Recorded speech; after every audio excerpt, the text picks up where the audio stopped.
Brotherhood, multiplication, restoration. We are Sin Network. We're a family planting churches together. Journey with us as we hear from church planters all across North America, discovering what it really takes to plant churches everywhere for everyone.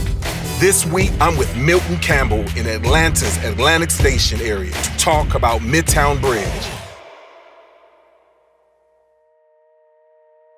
So, man, how you doing? Man, I'm doing great, brother. Enjoying life. Good, good. How's the wife and kids? Man, my wife, Christina, she's doing pretty good, man. Keeping busy. My daughters, they're growing. Same thing. You kind of know how it is with family. And I know, this is the first year for basketball. Yeah. You already got the track athlete thing going and all that. But how's that been as a dad navigating kind of the sports and as that father, you train as an athlete, like you're just competitive. Yeah. And you want to sometimes compete through your child. Yeah. And so me trying to let her find her own way, it's like, but she's getting it. Like, I see a lot of potential there and a lot of willingness to work hard, which is the thing sports build into your children. A Division I athlete, you went to UNC, right? Yep. University of North Carolina. So you competed at the highest level. How do you not transfer that to your kids? Yeah, I think, you know what, I won't say I don't transfer it. I think the big conversations we have with them is like, you know what, at the end of the day, bring your best. Like, don't leave it all on the court, leave it all on the track. That's all we ask. Is that your integration, like between kind of as a,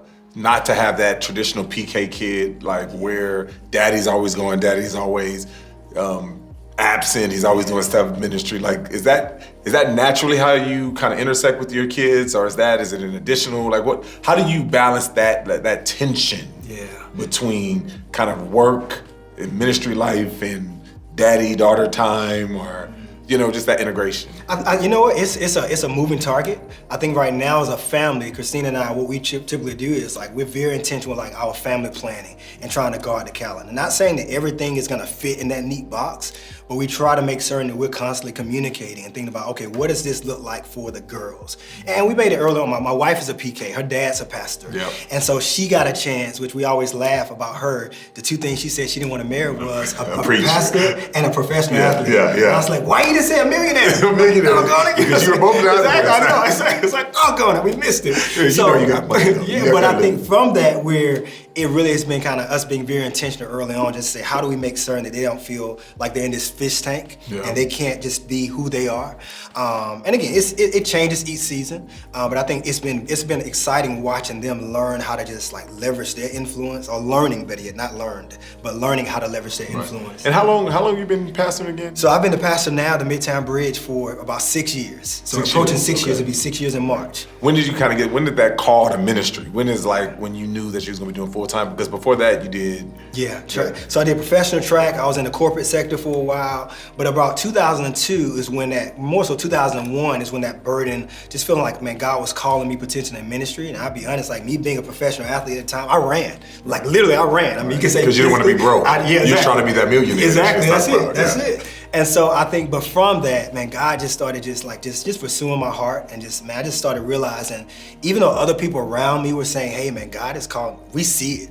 Yeah. I was just like, yeah, I'm not listening to you guys. I'll know when it's time. And finally, it just became overwhelming and clear, this is what God was calling. Was there a certain thing that made it overwhelming? You know what? I think it was an event. It was a series. It was a series of events. It was one of just looking at the environment. I feel like I had kind of a prodigal son moment where I was running so. And I think looking at the environment I was in, it was almost like that prodigal son, I don't belong here, I think. That was part of it. And then also, I think it was part of the other part of the journey was, at the time, my mom had probably about a year or so earlier had gotten diagnosed with ovarian cancer. Oh. And coming from a single parent home, it was my mom, 2 older brothers and a younger sister, it got really real. Yeah. And so even though I knew the Lord, and the Lord was allowing the Lord to use me, I guess allowing, if that is such a thing for the Lord to use you, but I think that was kind of that aha moment of okay, God, what are you saying?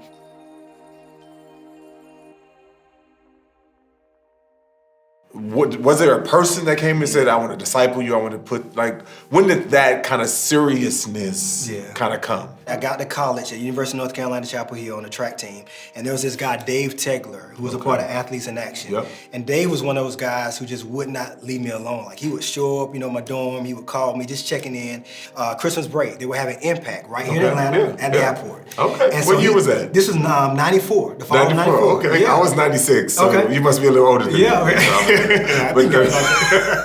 So he invited me, but let me tell you how Dave got me. He invited me early in the semester. And he was like, hey, you don't have to pay anything, I'll pay the money for you. And I completely, I was like, you know what, get him off my back, yes. Yeah, okay. I gave him a yes, and I ended up going to, so I forgot all about it. So I show up at Christmas, I'm here in Atlanta. He's like, hey, Milton, how you doing, man? You know, the Impact Conference starts tomorrow. I'm like, Impact, what's that? It's, the conference. And so I started thinking like, I'm not going, like, nah. And he started, he guilted me. He used some good guilt to get me there. He was like, man, I raised the money and, you know, and all this. I'm like, gave my word, he raised the money, I'll go. Okay. And I went, and I'll be honest, that was the first time I really saw like black minorities like in the space like that were really serious on fire for the Lord. Yeah. And I remember a real turning point for me even in that trip was, I don't know if they still did it by the time you went, but we would go out and do street evangelism. Yeah, I remember that. Yeah. So we're in a neighborhood literally about 10 minutes from my home. Okay. And we're knocking on doors. And so, you know, each one of us would have to kind of lead the journey and go to the door and say we're in the neighborhood.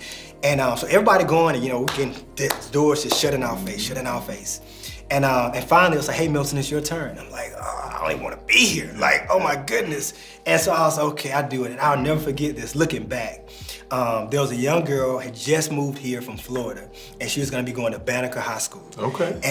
And we ended up sharing the gospel with her, and we led her to Christ. And she called her aunt downstairs, and we led her to Christ. Amen. So that just kind of started just challenging my thinking, like, okay, maybe God really can truly use me and wants to use me. That's huge. I mean, even as a church leader, I'm just really trying to get our people to understand that the power of being used by God in that way is life-changing. It is. Right? Everyone thinks it's about me getting my blessing and all that, but when you are a conduit of God's grace, dog, that is it. I mean, so that's what we're talking about. We're doing a series called Encounter, and it's like, who's your one? That's good. All of those things that just kind of that national thing. And so that's huge because it's life-changing, because I really do believe if God can use our people in that way. Yeah, like, I mean, that is a pivotal moment. I think about, like, I was that guy, I'm confident. Had you looked at my life and some of the evidence or lack of evidence, you'd have been like, yeah, it's questionable. Yeah. Like, and now, like, but that was a major turning point in my story towards me becoming a pastor.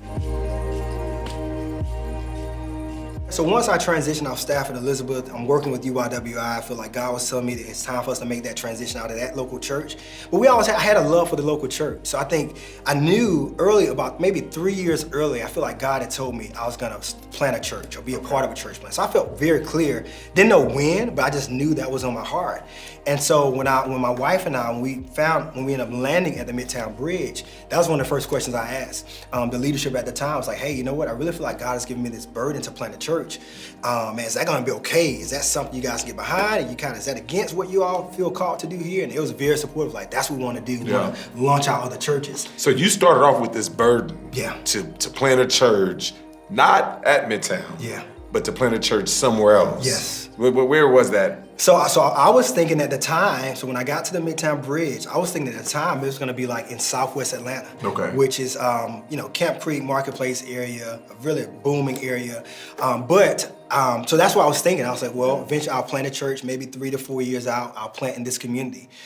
So I came there thinking that was gonna be my journey. Okay. But God had a different story. Yeah. So part of our journey was we get there serving in leadership, getting the opportunity to really grow as a planner, started going through the assessment process, and I think that's even when we connected. I was going through some of the assessments and just learning, like, what does this whole roadmap to planning a church look like?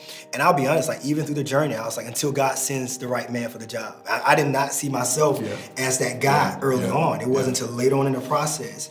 How long in the process? I mean, it was probably because you literally wasn't a candidate. Yeah. You know, they was like looking for candidates for the whole traditional filling the process, pulpit, and all that. So So this was about a 10-month search process. And so I'm there just, hey, what do y'all need me to serve from time to time? What does that look like? And honestly, I think at that point they had asked me to lead the children's ministry because of, because of my background in children's ministry. So I was like, you know what? I mean, I can do it. I don't feel called to that in this season, but you know what? I know there's a need and there's a void. So hey, I have the ability to do it. I'll do it. Yeah. And so that was really kind of how I was serving during that season. And I think just through that process, we just fell more and more in love with the people. And your wife, always, I think, God definitely will speak through your wives in some significant ways. And my wife's here early on in the process, like, I really feel like God told me that you're gonna be the next pastor here. And I was like, I don't know, I can't say he said that to me. I'm open to it, but we'll see. Yeah. And so I think that was just kind of the journey of just waiting and just serving the people, loving the people, and just trusting God with the outcome. And I think my heart was just so much so, like, I really wanted to see this church survive through it all. So it was like, but I'll be honest, like, it was like, I'm here, and if it's meant to be, it'll be. But I think UIWI had me so busy. Right. I had very little time to just think about, like, hey, what's going on here? It's like, you know what? I knew God had called me to UIWI at that time as well, and I wanted to be a good steward of that opportunity. So it was very much being focused on trying to steward well that opportunity. And then about 6 months later almost, that's when I learned, hey, we're kind of in this part of the process, and man, your name is one of the top names in the hat, and it was just kind of like more so just waiting then, and we'll see where God lands it. You talked about you didn't have a roadmap. I mean, we've also had a pastor fail. It wasn't the lead pastor, but we had a pastor fall and all that. Like, what is a roadmap that you would give looking back, to me, to anyone, like, what is that roadmap? What do you usually tell pastors when it comes to, man, so one of my pastors just failed, and he was a prominent figure in the church, and what would be a roadmap? I would say, I would say what I've learned would be, one, go slow. And especially depending on your type of leadership wiring, if you are a driver and you like to just go out and kind of claim this, I say slow down, because your people are gonna really need a lot more pit stops, because it's so much of the hurt they don't even know they're dealing with, because it is so traumatic. I mean, it's so traumatic in the sense that, like, the person who you probably, human figure per se, may have trusted the most, like the person watching over your soul, has let you down in a major way. So just being a part of Sin Network, and just kind of going through the ups and downs of ministry, those things, like, how important is that kind of brotherhood, familiar for both your wife and for you? Yeah, it's huge. I think for any pastor out there who's planning on leading and they're trying to be, kind of go the Superman route, like, I'm gonna do it all by myself, or the Lone Ranger route, like, that's such a dangerous place. Yeah. Because just that brotherhood and even sisterhood that's offered through the Sin Network, it's so life-giving. Just the encouragement to even just, one of the ways I know the enemy works oftentimes in my life, and I imagine many pastors out there, is the feeling of just like isolation, and something happens about, like, you feel like it's just me. Yeah. But then when you get in this brotherhood of this network, you realize, okay, it's not just me. There's this normalization that happens. Like, you know what? It's not necessarily normal per se, but there's a lot more pastors and leaders like me going through something very similar. That's good. I definitely want to know how well you know Atlanta. You're from Atlanta, right? I'm from Atlanta. You're from, because I knew you went to school in North Carolina, but you're from Atlanta. Yep. Southwest? Yep, Southwest Atlanta, Frederick Douglass High School. Good, Frederick Douglass High School. How well do you know your city? I think I know it pretty well. I laugh. My wife always clowns me because she thinks, like, I've lived east side, I've lived west side, I lived south side, I lived either northwest. Like, I've lived all over the city just growing up here in Atlanta. Good, all right. One of the reasons why, as I'm traveling around, with what I'm doing, I get a chance to talk to church planters all the time, right? And everywhere I go, it's a couple of things I always hear.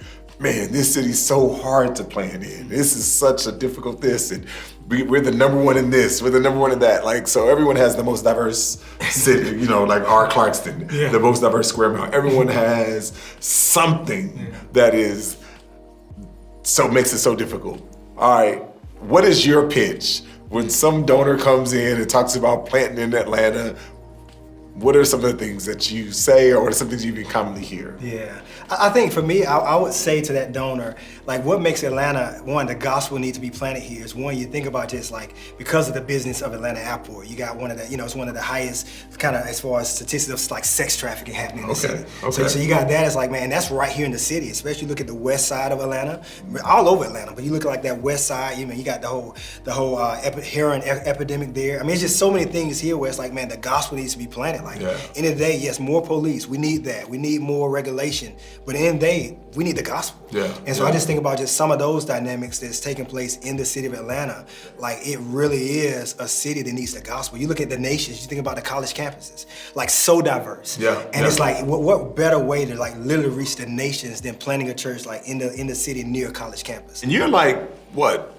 A 5-minute walk? How far of a walk from Tech are you? It's a 5-minute walk from Tech, and then on top of that, like we get a lot of Georgia Tech students. Well, not a lot of Georgia Tech students. A lot of our members are Georgia Tech students per se. But so it's like right there, like it's right, pretty much. Are you doing on the Tech anything campus. intentional to reach them, or is it just more organic because of the nature of how I think you are? so. I would say we could beef up our strategy to reach them. I think it is probably just more so the relationships we have on campus and trying to serve some of those ministries on campus. We do a good job of just partnering there. And then we do prayer walking on the campus. We do partner with some of the local ministries on campus when they're doing some of the, engaging the students with the gospel and things of that nature. So we'll send our members down there from time to time.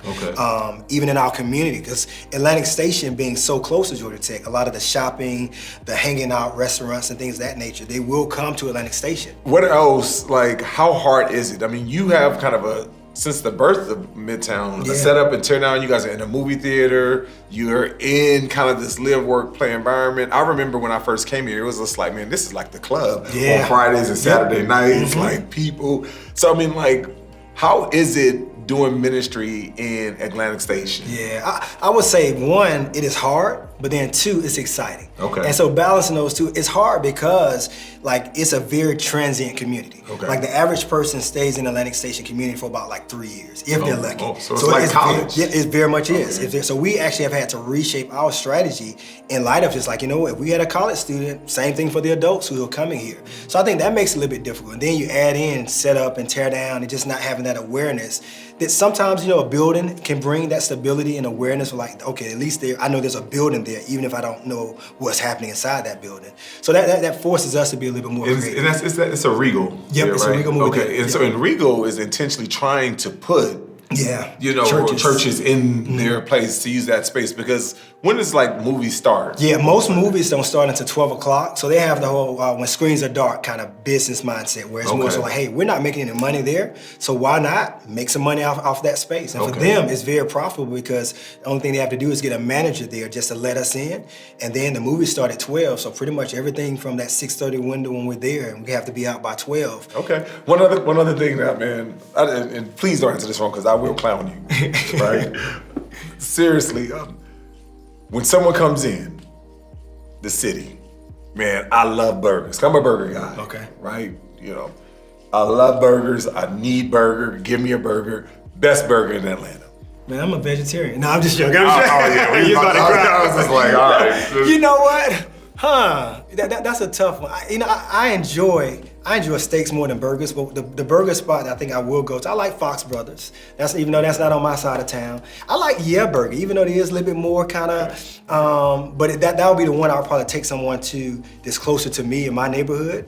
That's a tough one, man. I think. I was going to clown you if you would have said the Varsity, because most of the people who come, they come to Atlanta and they're just like, take me to the Varsity. You gotta go to the Varsity, and I'm just like, I just look at him, I give him the dumb.